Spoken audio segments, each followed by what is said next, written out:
As a realtor, I've seen houses stage themselves. This one rearranged the people. Sundays at 10 a.m., I host open houses. Coffee in a thermos, cookies on a plate, lights on, closets cracked 2 inches like a smile.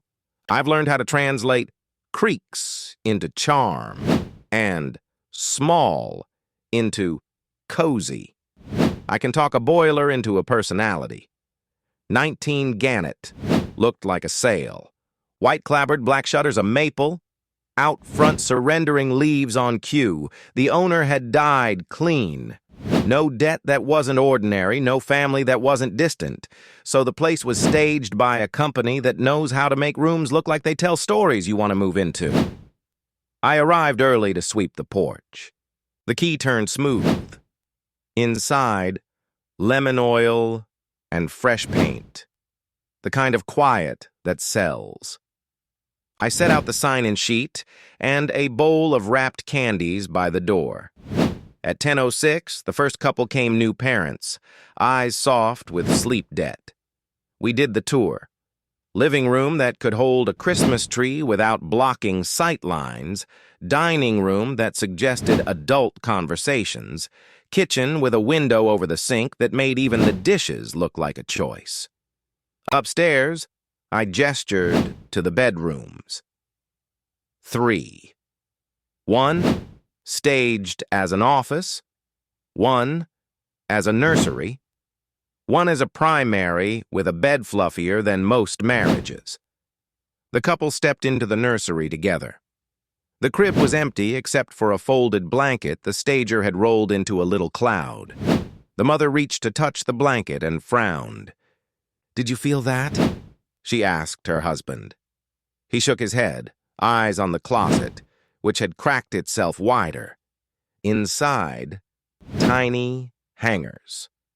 A mobile that didn't belong to any store I know wire, and little paper birds, handmade by someone who wanted to remember what sky does. We moved on. The father stepped into the primary, opened the dresser drawer as if checking for depth, and froze. "That's," he started, and put his hand on a sweater. "My mom had this. Not just this brand. This sweater. She cut the tag because it scratched." I used the voice you use when a client meets a ghost and you don't mean a person. "Stagers sometimes source from thrift stores," I said. "It's good texture." The sweater had a faint white line where a tag had been cut. In the office, the mother stopped at the desk and touched the pen. She blinked tears like she was embarrassed to be seen in a mirror. "This is my handwriting," she said, looking at a sticky note that read, "Call pediatrician 3 p.m. Her husband laughed a dry laugh that had no air in it. "That's ridiculous," he said, and the words stuck to the paint. We went back downstairs. A second pair arrived, then a third. A single woman with boots sharp enough to mean it, and a man my age who wore stress like a tie. 19. Gannet swallowed them politely. The house stayed the temperature you want houses to be. The furnace detonated heat in quiet, satisfying breaths. At 10:40, a boy of maybe 8 detached from his mother's hand and roamed the hall the way kids do, fingers trailing the wanes, caughting like a blind person learning a face. He stopped at the bottom of the stairs and looked up. "There's a man," he told me, matter of fact. "He's measuring." His mother said, "We don't talk to strangers." And the boy said, to the air above the landing, "We're not talking to you."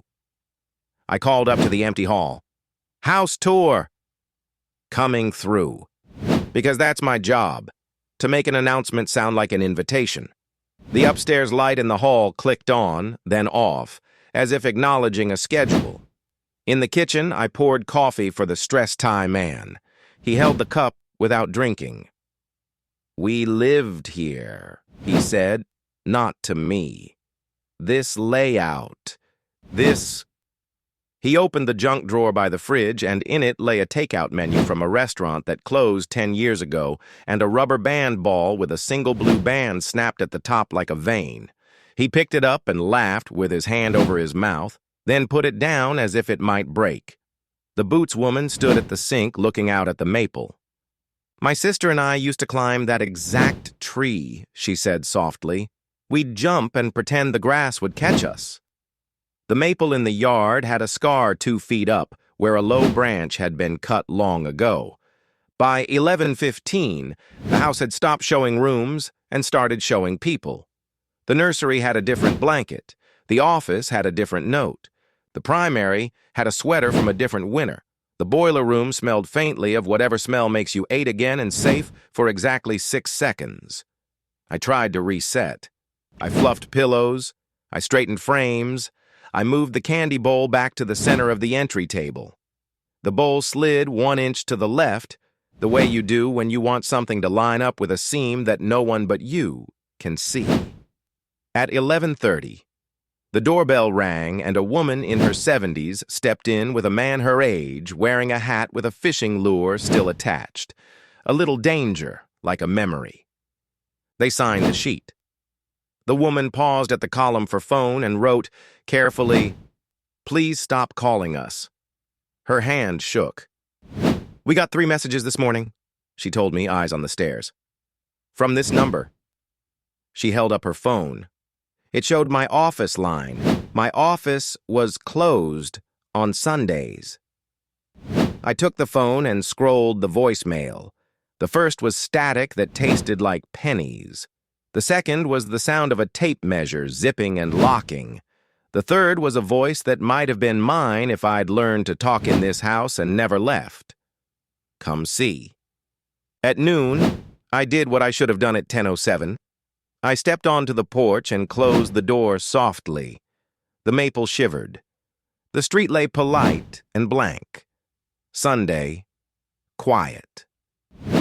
I called the owner's niece, our point of contact, a woman who cried when we told her the house had sold conditionally just to hear something human. "People keep telling me how it felt like theirs," I said. "Does that mean anything to you?"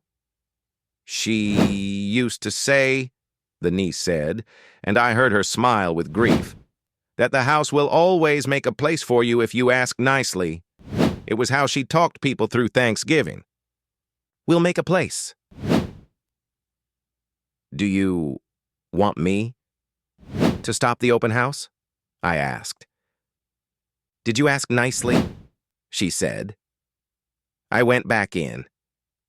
I put my palm on the newel post at the bottom of the stairs the way you greet a dog that belongs to someone else. "You've done a lot of work," I told the house, voice low enough that the living wouldn't hear. "Thank you. That's enough for today." The upstairs hall light clicked on, then off. The office sticky note now read, "Call later." The junk drawer held only a pen, a business card, and a rubber band I didn't recognize. The nursery blanket was plain and neatly folded. The primary dresser was empty and smelled like lemon oil and nothing else. People trickled out with looks on their faces I know how to translate. Longing, grief, math. The boy at the stairs waved, not at me. "Don't measure me," he told the air, stern. At 12:30, the boots woman circled back. "Offer," she said. "As is." I nodded because that's the part I know. Papers, ink, the ritual that makes keys mean different things. I locked up at 1:05. On the porch, I counted the sign-in sheet. At the bottom, written in a neat hand I didn't know, a name had added itself. Gannet, house present. Under phone, it read, "We'll make a place." That night, my office phone rang twice with no one there. The third time, I picked up and said, "We're closed." On the other end, the soft sound of a tape measure extended and retracted until the call ended. I went home and stood in my apartment doorway and, without meaning to, said aloud, "We'll make a place." The hall light clicked on, then off. Like a house I didn't live in was practicing being mine. Like and share for more files.